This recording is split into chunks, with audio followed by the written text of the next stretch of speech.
à Pastef. bëgg leader. ça n'a rien à voir avec la personnification. beneen bi nee na. parti bi dafa am ay statut dafa am nu muy doxee. oui. dañ ko war a noonu la ñu war a doxalee.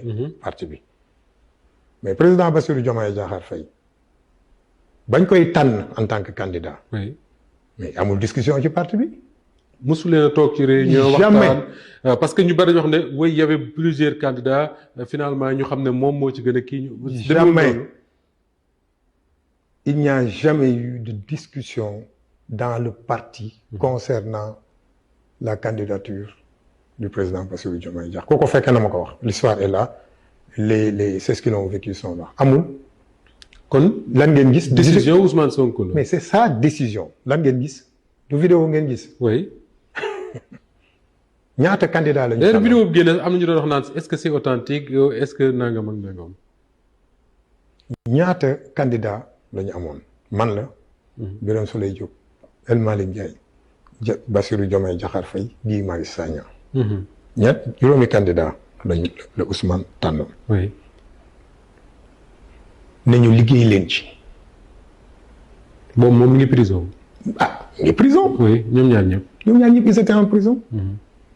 le débat même avait été soulevé par certains responsables mais sur quelle base la Ousmane tànnee juróom yi am na ñu ci frustré woon. par exemple waroon na am jigéen. waaw. te loolu bokkoon na ci li président Ousmane Sonko bëggoon def parce que boole woon na ci sax Maïmouna Dièye. parce que vidéo yëpp génnul. mais après moom moo xam lan moo tax mu ne 5 yooyu nañ dem uti parrainage. boobu il était en prison. te bu ñu koy wax kenn contesté wul. kenn contesté wul ñëpp dañ ne comme Ousmane moo ko décidé allez-y. Ousmane Cissé docteur Ousmane Cissé la yónni. oui ki jugee direction de la santé yàggul. voilà son médecin oui. Ousmane Cissé je me souviens sama kër la ma fekk dama président Ousmane Sonko moo ma yóbbante. oui. nee na yow Guy Marius Sagna Birame Souleye Diop El Malick. Bassirou Diomaye nañ leen utal dem leen ngeen retirer. fiche de parrainage. noonu laa ko yëgee man. oui. amul discussion ci parti parce que moi je suis membre du bureau politique. et pourtant Ousmane Sonko bi ñu koy investir. c'est passé par. yoon wi du war a jaar yëpp ba dem ci le conseil maa ngi.